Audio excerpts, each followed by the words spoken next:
direto ao ponto. Seguimos aqui repercutindo os principais assuntos, falando muito sobre eleição 2026 com Renan Santos, o presidente do Missão. Acácio Miranda. Pegando um gancho, Renan, olhando para a estrutura partidária e, obviamente, para uma projeção de resultado em 26, você mantendo essa musculatura, candidatos a governador mantendo essa musculatura, qual que é a expectativa de vocês em termos de Congresso Nacional? Quantidade de deputados, porque a gente sabe, é um raciocínio frio, mas são as regras do jogo. Hoje, para atuação no Congresso e principalmente para ter acesso aos fundos partidário e eleitoral, o que se leva em consideração é a quantidade de deputados federais. Vocês têm essa projeção ou ainda é algo que não foi pensado, não foi estruturado? A gente tá fazendo uma pré-campanha rock and roll, Acácio. Eu não tô fazendo muita conta, não. Porque se eu começar a entrar nessas contas, eu vou começar a adotar um pragmatismo que acabaria com o partido. Porque os partidos hoje, né, pra pessoa que está nos assistindo, existe uma coisa que chama cláusula de barreira, e o dinheiro dos partidos, o fundo partidário e o fundo eleitoral, ele é condicionado mediante o número de votos que você faz para deputado. Por isso que tá o Valdemar, mesmo o Zé Dirceu lá no PT, todo mundo tá fazendo conta para eleger deputado. Nós não estamos nisso. Porque eu penso o seguinte, cara, eu não vou vender a mãe para passar da cláusula de barreira. Eu tô construindo um partido, eu não tô construindo uma legenda. Então, nós estamos montando o partido e fazendo as filiações mediante uma lógica de vínculos ideológicos, confiança, treinamento e um histórico ilibado. Por que eu digo isso? Porque eu recebi propostas de lideranças políticas já existentes falando assim, me dê um diretório do seu partido aqui no meu estado. Recebi proposta em Mato Grosso, recebi proposta em Minas, recebi proposta na Bahia. Eu faço um federal aqui pra você, faço 2 estaduais, mas eu fico diretório. Eu falei, não vai rolar. Não vai, porque eu acabo com o partido fazendo isso. Vira mais um partido. E aí o que o partido tem que se fiar? Na construção de um projeto nacional. E por isso que eu sou candidato a presidente, quer dizer, pré-candidato, de acordo com a legislação eleitoral, a TSE não mande uma punição aí pra mim, tem que ser cuidadoso, mas eu sou pré-candidato apresentando uma proposta clara e tô concorrendo pra ganhar. Comecei nisso, já ultrapassei esses governadores que estão aí admirando, amando muito o Bolsonaro. Ultrapassei eles e pretendo ultrapassar o Flávio ou o Lula aí no caminho. Vamos ver o que aparece pela frente. Sim, Túlio, por favor. Olha, Renan, já que você falou que você não quer entrar nesse jogo, a gente precisa falar sobre um tema muito difícil e polêmico, que é governabilidade. Eu tenho visto você bradar dizendo que vai fazer uma reforma administrativa ampla, uma reforma política, quer mexer nas estruturas do Supremo Tribunal Federal. Como é que você vai fazer isso no nosso presidencialismo de coalizão? Se você vencer as eleições, quais ferramentas, quais mecanismos você teria para convencer o Centrão, que é fisiológico, que sabe que vota através da troca de cargos, emendas parlamentares? Quais são as ferramentas, eu diria até as ferramentas mágicas, que você vai usar para tentar desfazer esse cenário desse presidencialismo de coalizão que nós vivemos hoje? Eu fico muito feliz em receber essa pergunta, e eu digo por quê. Porque raramente eu vejo essas perguntas, não aqui no Direto ao Ponto, vocês costumam fazer perguntas sérias, mas na imprensa em geral, aos outros pré-candidatos à presidência, porque como eles não têm muito a apresentar, ninguém pergunta como você vai fazer, que ninguém nem sabe o que eles vão fazer. E comigo, como eu trago propostas ambiciosas, vem essa pergunta do como. Como, Renan, você vai fazer? Imagina a seguinte coisa, um cara como eu, que está com um partido que no período da eleição não vai ter nem completado um ano, venci a eleição. Se eu conseguir vencer essa eleição, eu vou ter cativado a população brasileira numa agenda muito clara, reformista e com propostas claras. Não é sobre a minha personalidade, até porque não é a personalidade mais incrível do mundo, né? Mas é sobre os projetos que eu coloquei à frente. Né? O projeto de desfavelização, o projeto de enfrentamento ao crime organizado, direito penal do inimigo, uma reforma fiscal, uma agenda de competitividade e essa reforma administrativa que muda o sistema de incentivos para o Estado brasileiro, especialmente na forma de você compor os municípios e como os prefeitos vão atuar, aí sim, para que você tenha o fundo partidário eleitoral ou o prefeito não cumprindo a meta se tornando inelegível. Tal da lei de responsabilidade gerencial. Esse homem é bom demais, sabe exatamente. Eu estudei os tais livros amarelos, por isso que eu te pergunto, porque são ideias, eu diria até de certa forma radicais, são até boas ideias, mas eu vejo uma dificuldade de concretizá-la, é por então, isso que eu refaço a pergunta. Não, a primeira resposta para isso é, vencendo a eleição com uma agenda reformista, todo mundo, inclusive os caras do Centrão, saberão qual é a agenda do presidente da República. Eu não vou tergiversar, eu não vou ser eleito com o rabo preso, eu não tenho rabo preso com nada. Basicamente não tenho nenhum escândalo de corrupção, não tenho filho corrupto. E minha agenda vai estar posta clara e simples para resolver um nó político no Brasil. Um nó que envolve o STF e um nó que envolve o Congresso Nacional. Na nossa reforma fiscal, eu vou ser bem claro, todos os investimentos nos municípios, que é a base do trabalho dos deputados federais, estarão condicionados aos desempenhos dos prefeitos dos municípios. Ou seja, o deputado só vai poder mandar a emenda para a base, que é basicamente a vida política do deputado, caso os prefeitos dele estejam atuando dentro da nossa lógica de uma reforma administrativa. Ou seja, se o prefeito está entregando saúde, segurança e educação à cidade, ele recebe a emenda do deputado. Senão, o deputado não manda. E se ele estiver funcionando muito bem, o deputado pode mandar até mais emenda. Por quê? Porque eu quero incentivar o bom deputado a poder mandar a emenda para a base dele, mas desde que o prefeito dele esteja funcionando. Do jeito que está hoje, isso não funciona. Então não é alterar a lógica de modo a negar a política, porque eu não estou aqui para negar a política. Isso na caneta ou uma discussão com o Congresso? Porque primeiro o Congresso discussão precisa com o Congresso. concordar com o senhor. Discussão mas com o hoje Congresso. o Congresso é um buraco sem fundo. Todo o dinheiro que joga lá não é suficiente. Sim, mas vai ter que discutir isso com o Congresso e também punir o Congresso via STF de maneira absolutamente republicana se eles estiverem usando emenda só para roubar. Hoje o ministro Flávio Dino, alguém que eu tenho as mais profundas discordâncias do ponto de vista ideológico, está indo para cima do Congresso Nacional por conta de desvio de dinheiro de emenda. Pois bem, a Polícia Federal, assim como tem que ir para cima do escândalo do Master e do escândalo do INSS, também tem que ir para cima dos políticos que estão desviando emenda. O escândalo do orçamento secreto, no fundo, é um escândalo que envolve bilhões todos os anos no orçamento nacional. As emendas hoje estão ultrapassando a casa dos 50, 60 bilhões todos os anos e boa parte delas, sejamos sinceros, é usada para desvio de dinheiro, para fazer caixa 2 para a campanha deles. Então, assim, nós queremos fazer as coisas na boa intenção, com um projeto, no amor, mas se precisar também ter fiscalização muito dura, e tem que ter, eles vão sentir o peso da lei. Do jeito que está hoje, um deputado federal não se responsabiliza pelos seus atos, desvia emenda como quer e coloca uma faca no pescoço da presidência da República. Isso tem que ser reorganizado. E essa será uma presidência da República que vai reorganizar esse jogo. A emenda vai ter que ser determinada apenas mediante desempenho dos prefeitos, até porque um prefeito que não entrega melhora de vida para as pessoas não pode ficar recebendo dinheiro a dar com pau, para falar um termo bem popular. Eu estou indo para o Maranhão amanhã e no Maranhão o jogo é esse. Os caras recebem emenda de imposto extraído daqui de São Paulo, do Rio, de Minas e não fazem nada com esse dinheiro. E no fim do dia nem ligam. Então isso vai precisar ser dimensionado. E vai ser uma presidência da República focada nisso. Eu vou compor com os partidos, eu não tenho problema nenhum em chamar o Kassab e falar, me dá o Caiado para ser ministro do meu governo. Não teria problema nenhum em chamar o Zema para vir trabalhar comigo no meu governo. Não teria problema nenhum. Os partidos têm bons nomes que poderão compor um governo.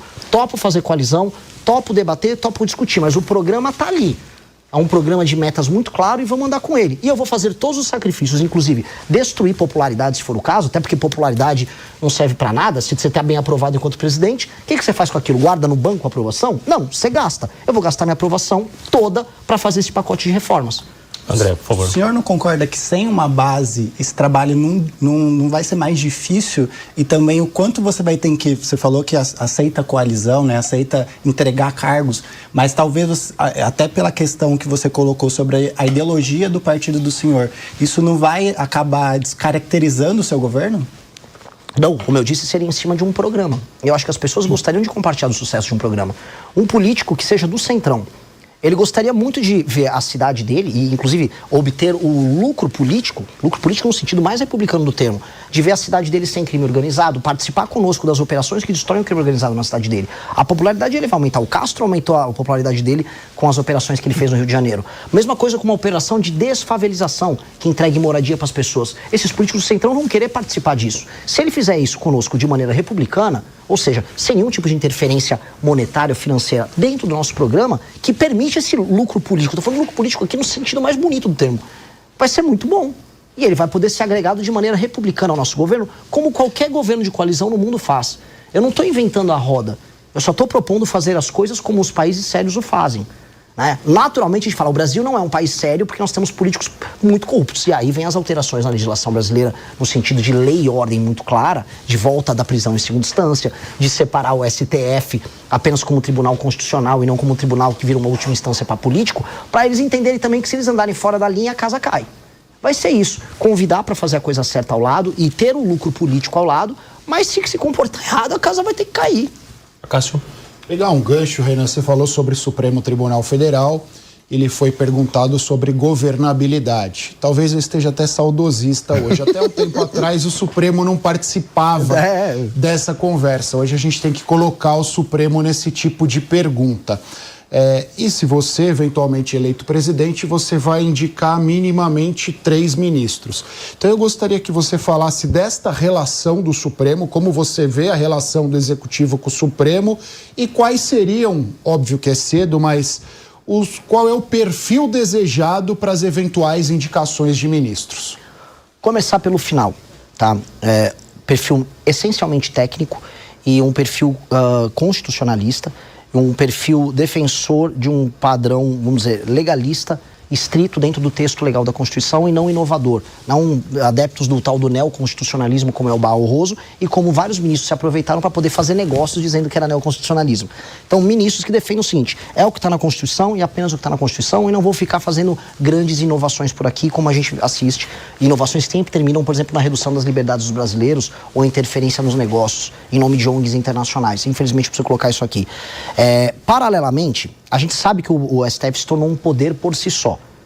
E aí a gente tem que ter uma série de medidas que recoloquem o STF dentro da caixa. E eu volto a colocar o ponto que eu trouxe na pergunta do nosso amigo aqui. O que acontece? Eu serei eleito dentro de uma agenda que responde à crise. A agenda de resposta à crise, caso o eleitor fale, é o Renan, é uma agenda, portanto, de recolocar o STF dentro de, vamos dizer, do seu papel institucional clássico. Então, você não vai poder mais viver de 83% de decisões monocráticas como temos no STF hoje. Nós temos que ter limite para as decisões monocráticas. Mesma coisa para aquele período bizarro em que um ministro pede vistas e fica segurando um processo. Ministros têm que ser proibidos de terem escritórios ligados a familiares e amigos atuando junto com eles. Nós temos que ter uma corte pequena e específica, feita por sorteio de desembargadores ou critério que seja decidido, para cuidar dos casos que envolvam deputados e senadores, para que eles não fiquem à mercê do STF. São medidas simples, fim das decisões monocráticas, eu tinha citado, mas são medidas simples e diretas que recolocam o STF no papel constitucional. E uma delas, inclusive, é o filtro de entrada, que faz com que no Brasil a gente tenha cerca de 8 mil ações que vão parar no STF, enquanto que nos Estados Unidos são apenas 50. Se a gente faz esse filtro de entrada, a matéria é apenas constitucional, aí sim a gente começa a recolocar ele no lugar dele. Seria uma pauta central nossa, até porque nós temos um país em que o poder executivo não existe. O orçamento é executado pelo legislativo e as grandes pautas nacionais são decididas pelo judiciário. Eu serei um presidente que vai cumprir este papel. Terei sido eleito para isso. Então, eu só gostaria de lembrar, hoje eu tenho um partido que tem 5 meses de idade. Se eu for eleito à presidência, eu não terei mais apenas um partido pequeno. Eu vou para lá com pelo menos 100 deputados e mesmo os deputados do Centrão e da direita que ganharem vão ser pautados os meus argumentos. Então, será um jogo diferente. O senhor faz uma fala também sobre o Supremo, para já colar o assunto, a atuação do ministro Alexandre de Moraes. O senhor defende um formato ali de atuação do ministro Alexandre para combater o crime organizado. Que seria essa ideia? De que forma que seria a atuação do ministro Alexandre, de alguma forma do Supremo, para conseguir combater o crime? O que é exatamente? Qual a receita que o ministro tem usado? Isso é uma provocação ao ministro Alexandre de Moraes sobre o direito penal do inimigo. E qual é a provocação, né? Veja, quando a gente fala em direito penal do inimigo, que significa ter uma legislação especial que retira certos direitos de defesa de um faccionado, e um faccionado entendido aqui como praticamente um terrorista, uma pessoa que nega o Estado democrático de direito, que reiteradamente comete crimes que violam direitos humanos, como é um membro do PCC, um membro do Comando Vermelho, se você vai ver entre os juristas, a comunidade jurídica brasileira, não, isso é um absurdo, isso é uma exceção. Aí beleza, eu ouço isso dos juristas, e já ouvi de ministro do STF. Só que quando o Alexandre de Moraes cria ele próprio um regime de exceção para bolsonaristas, e aí essas pessoas têm os direitos de defesa dela mitigados, ou seja, diminuídos, aí tá tudo bem. Aí defesa da democracia. O que eu tô propondo é assim, e se eu aplicasse o método do Xandão, que é o direito penal do inimigo em parte, não é? Tô fazendo uma analogia, aos faccionados. Se o tipo de julgamento daquelas pessoas que foram presas por conta do dia 8 fosse aplicado pelos presos do Comando Vermelho, eu gosto desse método. Eu deixaria ainda mais grave, eu deixaria ainda mais duro, ainda mais pesado. Então eu deixo isso como provocação para a comunidade jurídica brasileira, que ficou aplaudindo Alexandre de Moraes, mas quando a gente fala em implementar medidas duras contra bandidos, aí são contra. Fala, engraçado, né? Interessante. É no mínimo incoerente, né, por parte dessas pessoas. Então é uma provocação que eu faço bem clara e bem direta. E que faz sentido. André. Aproveitando que o senhor falou sobre segurança pública, o senhor citou o fato de incluir, enquadrar organizações criminosas como grupos terroristas, né? Tem essa discussão de os Estados Unidos talvez fazer isso e existem algumas discussões no meio jurídico que isso poderia causar alguma interferência aqui. E também dentro do PL que foi discutido antifacção, tinha essa medida incluída, mas ela foi retirada. Você como pré-candidato, se eleito, você vai defender que os grupos terroristas, as organizações criminosas sejam considerados grupos terroristas no Brasil? Olha, eu defendo, assim, se ele vai ser qualificado como terrorista ou não, isso é mais um enquadramento marqueteiro. Para mim, eles têm que ser enquadrados como o inimigo. E o que é o inimigo? São figuras que fazem parte de gangues ou organizações que negam o Estado Democrático de Direito do Brasil, que fazem ocupação territorial, que cometem recorrentes violações aos direitos humanos. Essas organizações que se parecem muito com organizações terroristas, elas têm que ter esse reconhecimento especial por parte do Estado brasileiro, porque o Estado brasileiro tem que enfrentar elas de uma maneira diferente. Eu não posso chegar para o cara que é o ladrão de galinha e dar a ele o mesmo tipo de tratamento que eu vou dar para um membro que está com um fuzil do Comando Vermelho ocupando uma favela. Ou um prefeito na cidade de Santa Quitéria, no Ceará, que faz basicamente um acordo com o Comando Vermelho e impede as pessoas de votarem em candidatos adversários, senão o Comando Vermelho bate na porta da casa dessa pessoa.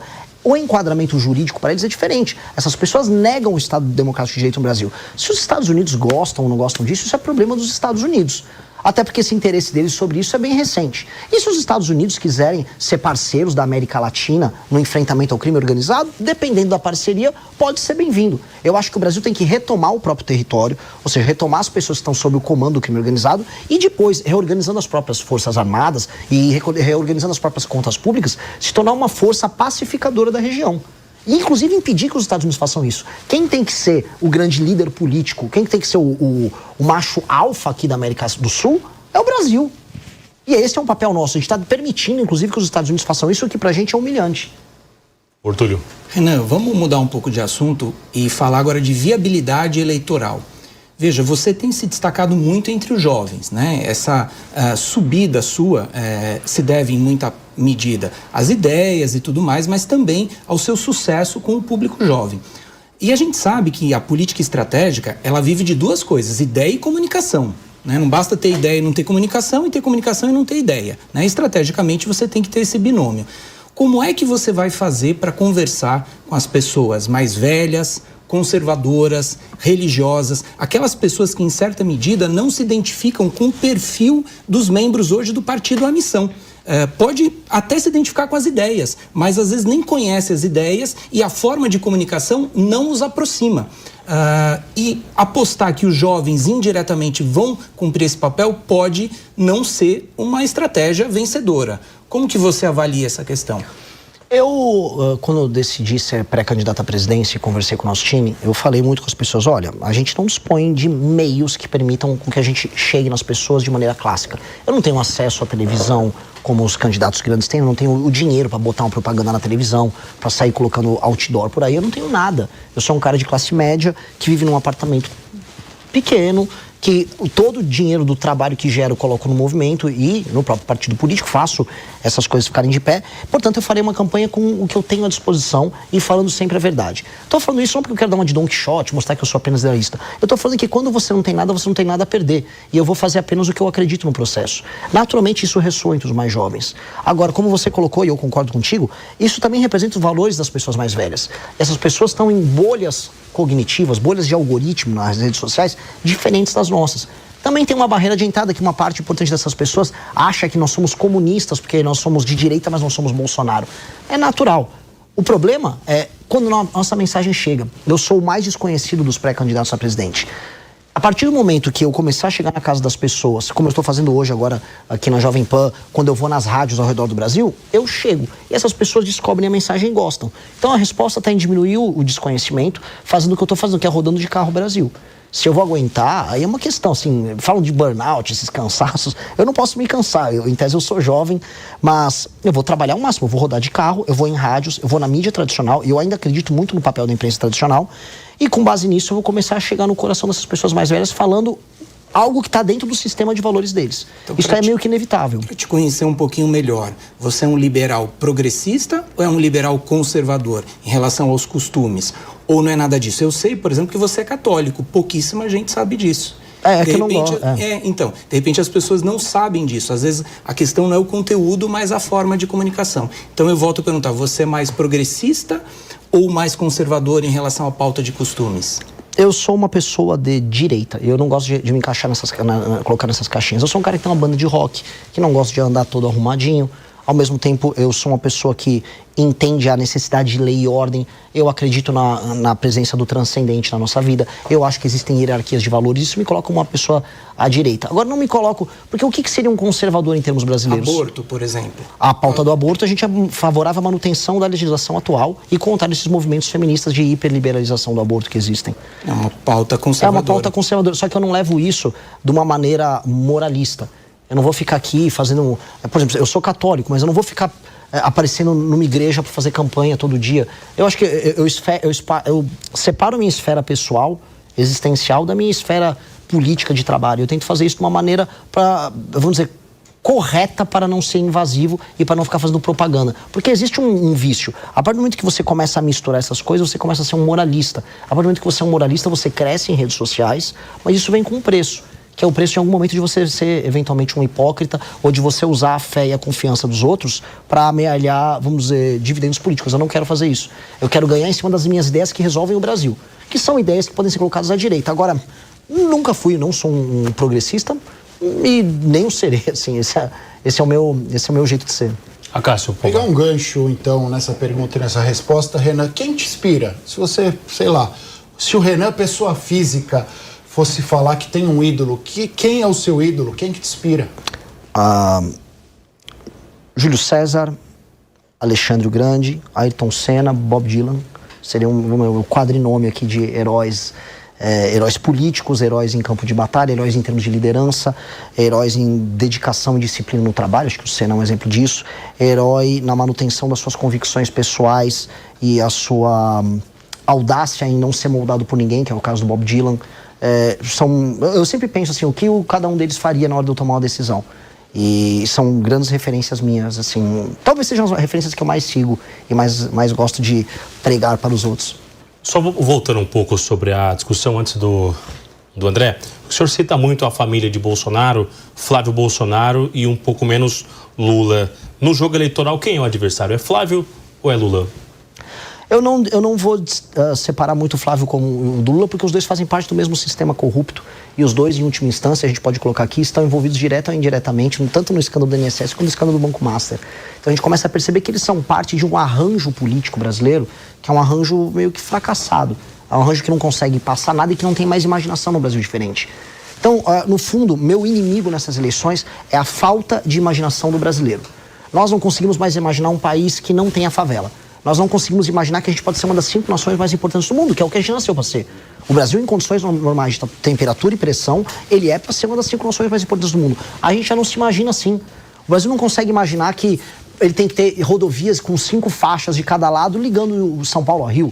Você, na verdade, pega uma estradinha triste na Serra das Araras, indo de São Paulo para o Rio de Janeiro. A gente perdeu toda a ambição. A gente comemora quando sai uma ferrovia. Veja, a ferrovia é uma tecnologia do século XIX, não é exatamente... Né? O mundo está indo para o espaço, a gente está comemorando, nossa, talvez termine uma ferrovia. Então a gente perdeu completamente a ambição. Então quando eu falo de inimigo, eu estou só propondo coisas, ideias de futuro do Brasil. O Flávio e o Lula são coisas velhas. Eles só ficam repetindo aí os mesmos chavões. O Lula fica falando, a ditadura, o fascismo. Tá, os caras estão lá nos anos 60, 70. Flávio Bolsonaro é Salva Meu Pai, que também estava o pai dele nos anos 60 e 70. Eles só estavam em lados diferentes do PT. Eu não quero viver nos anos 70 e 70. Eu não quero viver nos anos 80 com a ditadura, com o fim da ditadura e com o começo da Constituição. Eu quero viver nos anos 2020, 2030. Eu quero saber quando o Brasil vai ter base no espaço. Eu quero saber quando o Brasil vai ser produtor de tecnologia na área de inteligência artificial. O senhor aceitando o Zema, o Ronaldo Caiado como ministro, não é também fazer uma ligação com esses nomes antigos que já estão vencidos no mercado da política? É que eu não acho que essencialmente nem o Caiado nem o Zema sejam pessoas ruins. Eu acho que eles só tomam decisões políticas idiotas em não se desvincular do bolsonarismo. Quando eu vejo em 2019, 2020, quando começou a aparecer para todo mundo as falhas do governo Bolsonaro, o MBL, que era o grupo político que eu fundei, começou a denunciar. E eu imaginava que o Partido Novo ia fazer o mesmo. Eu imaginava que o Caiado, que esteve nas ruas comigo pelo impeachment da Dilma, ia fazer o mesmo. Aí quando eu vi, eles ficaram com medo, porque a força dos Bolsonaro nas redes sociais e eleitoral dava medo. Aí quando eu vi o partido deles e o projeto deles, ficou meio que condicionado às vontades do bolsonarismo. Eles não são pessoas más, mas falta essa coragem de fazer o que eu estou fazendo aqui, de avisar o rei tá nu. Não adianta a gente ser de direita, mas seguir um líder fraco como o Bolsonaro.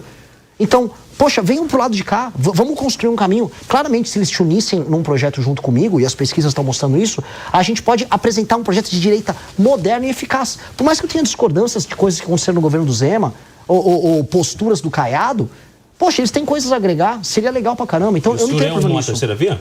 Não existe terceira via nesse sentido. Eu sou o candidato da direita, o Flávio é um candidato do centro, o Lula é um candidato do centro, e os outros dois, o Zema, o Caiado, eles estão candidatos, é o centro 2 e o centro 3. Né? É o cara que fica no banco de reservas do Flávio. E eles não têm que ser, eles são melhores do que o Flávio. O que eu falo para esses dois eles são melhores essencialmente do que o Flávio. Eles são mais inteligentes, eles são mais capazes. Eu não conheço o envolvimento deles em escândalos de corrupção como o caso do Flávio. Então, poxa, eles tinham que estar do lado certo. O lado certo da história nossa é romper com essa velharia aí. É romper com esse Flávio, com esse Valdemar. Tem que ficar falando de Valdemar da Costa Neto, levando a sério a opinião do Valdemar. O Valdemar não tem que ter uma opinião. O Valdemar, ele tem que ter uma cela. Esse cara não dá. André, por favor. O senhor falou sobre propostas, o senhor até citou o fato da possibilidade do deputado Kim ser o seu ministro da Fazenda se o senhor ser eleito. Muitos economistas falam sobre a necessidade de um ajuste fiscal profundo no Brasil a partir de 2027, mais de 400 bi. O senhor citou uma PEC do deputado Kim. É nisso que o seu projeto de ajuste fiscal vai se basear? O senhor pensa em vinculação do reajuste do salário mínimo ao crescimento da economia? Pensa em retirada de subsídios a setores da economia? O que você pensa? O que você vai incluir na sua proposta de governo sobre economia e ajuste fiscal? Grande pergunta, é uma pergunta desafiadora, porque espero que os outros presidenciáveis respondam a essa pergunta. Porque ninguém está falando do tamanho da crise fiscal que vem aí. Aí todo mundo vai falar assim, eu vou retirar um privilégio aqui, um privilégio ali, eu vou cortar um negócio aqui. Legal, vamos dar nome aos bois? O real o Brasil vai precisar economizar todos os anos muitas centenas de bilhões para inverter essa curva de disparada da dívida, para a gente poder mexer lá na frente nos juros, para poder mexer inclusive nos impostos. Todo mundo fala em reduzir imposto, porque o imposto está aumentando, mas ninguém fala como cortar se a gente está numa situação fiscal desesperadora. Pois bem, a PEC protocolada pelo Kim Kataguiri, ela foi protocolada no ano passado, está num processo de recolhimento de assinaturas, outros 2 deputados protocolaram junto, e ela ataca todos os grandes problemas fiscais do Brasil. Das indexações, por exemplo, tanto a subida da aposentadoria quanto do BPC são vinculados ao aumento do salário mínimo. Isso acaba gerando distorção, porque o valor do salário mínimo, que cresce de acordo com a produtividade, ele acaba indo para pessoas que não estão numa atividade produtiva. Isso é injusto com quem é produtivo, por mais que tenha que ter reajustes no BPC e na aposentadoria. Falo aqui de uma outra reforma da Previdência que vai precisar fazer e que mexa nos privilégios, especialmente os privilégios do alto funcionalismo. Estamos falando aqui da desvinculação de gastos na parte de saúde e na parte de educação. Isso ninguém vai querer falar. Só que eu estou fazendo aqui uma coisa que o Milei fez. Eu estou avisando, precisa fazer, tá? Vai precisar fazer. Quem ficar fingindo que não vai fazer, basicamente está te enganando, porque ele vai acabar fazendo apenas na escondida, na muquia. E se você fizer de um jeito correto, as pessoas no Brasil vão começar a sentir a diferença rápido, no bolso. Porque você passa uma PEC como essa do Kim, que em 10 anos economiza 3,3 trilhões, sem contar a queda, a economia que a gente vai ter por conta da curva dos juros que diminui, a gente vai sair de uma Selic de 15, vai poder num horizonte de 2, 3 anos ir para 7, 8, ou seja, o dinheiro nosso vai valer mais, né? Isso vai ter um efeito econômico para as pessoas gigantesco. E aí a gente vai poder discutir, inclusive, redução de imposto e outras medidas que tenham um efeito de crescimento na economia, que vão fazer o dinheiro sobrar no bolso das pessoas. E benefícios sociais como Bolsa Família, o que o senhor pensa sobre isso? O senhor citou sobre um projeto de desenvolvimento de empregabilidade. O Bolsa Família ele tem alguns mecanismos de porta de saída, foi incluído agora nesse governo. O que o senhor pensa sobre isso? Eu acredito que para um país ainda jovem como o Brasil e com um país que se pretende ser uma das grandes nações do mundo, a gente ficar discutindo o tempo todo dar mais benefícios para as pessoas significa que a gente perdeu a energia de conquistar, de crescer, de criar. A gente vê essa energia na China, a gente vê essa energia no Vietnã, a gente vê essa energia na Índia, que são nossos concorrentes globais, enquanto aqui, o Lula vai dar um Vale Gás. O Lula vai dar agora uma energia elétrica. Não, agora eu vou aumentar o Bolsa Família. As discussões irão isso, tá? O Flávio e o Lula brigando para ver quem vai dar mais Bolsa Família. O senhor é contra, então? Eu sou contra a ideia de que um país como o Brasil tenha que basear isso no seu crescimento econômico e nas suas políticas sociais. A melhor política social não é só o emprego, é o aumento da renda e a capacidade de compra do brasileiro. E aí regiões inteiras do Brasil, que hoje são economicamente inviáveis, eu digo também não vou fazer populismo, vou pro Maranhão. O Maranhão é uma inviabilidade estadual. No Maranhão, as cidades se sustentam só com dinheiro vindo dos outros estados. E a maior parte das pessoas, ou grande parte, vive de um misto de benefício do governo, que é aposentadoria, BPC e Bolsa Família, E o sistema político fica lá com o pires na mão pedindo grana. Não dá para viver assim, não dá para pagar essa conta. É por isso que o imposto tá caro pro entregador aqui em São Paulo. Eu vou ter que virar, primeiro eu vou escolher um lado. Eu vou ficar com o lado do pagador de imposto e da pessoa que está rendendo. Depois eu vou criar saída para essas pessoas. E a saída dessas pessoas do Bolsa Família vai desde chegar em cidades que estão desesperadamente vivendo de auxílios, especialmente cidades nas regiões norte e nordeste, e fazer frente de trabalho, até trabalharmos com uma reforma de competitividade no Brasil que determine, assim, que o abrir e fechar um negócio, contratar e demitir uma pessoa numa empresa, que correr o risco, né, do dinheiro hoje que está basicamente rendendo na poupança ou com o título do Tesouro, vá para a atividade produtiva e aí, com o Estado trabalhando junto, e eu não tenho problema em colocar o Estado atuando junto, você começa a gerar crescimento econômico nesses lugares. E aí você começa a tirar as pessoas desse mundo auxílio. O que eu aprendi rodando no interior do Nordeste é que as pessoas querem trabalhar, especialmente os mais jovens. Quando eu cresci na região Nordeste, visitando cidades menores, é porque, especialmente o homem jovem, fala, pô, eu não quero viver de auxílio. Eu quero ter grana, eu quero comprar um celular novo. Eu não quero ficar preso nesse circuito. E, entretanto, o que o governo federal está oferecendo, que é essa política da migalha, é achar que o cara, não, pega aí, eu te dou um vale-gás, pega um pé de meia aí e vai se arrastando. Eu não consigo aceitar isso. Bolsa Família e outras políticas são para pessoas que estão precisando e não têm condição de trabalhar. Dito isso, nós temos que fazer elas trabalharem. Acácio, por favor. Pegando um gancho nisso, Renan, pacto federativo. A gente tem um pacto federativo muito discutido, muito criticado, mas o pacto federativo é o que a gente tem diante das circunstâncias. Qual é a sua visão sobre o pacto federativo? Tem solução? O ideal é nós mantermos? O que o Renan Santos, presidenciável, pré-candidato à presidência da República, enxerga no pacto federativo? No Brasil, quem paga a banda não escolhe a música. Então funciona assim, os estados que fazem lição de casa, que enviam mais impostos para o governo federal, eles mandam menos, eles têm menos representação política, eles têm menos deputados proporcionalmente, eles têm, por conta do Senado, da fórmula, por ter menos estados, eles mandam menos no Senado também.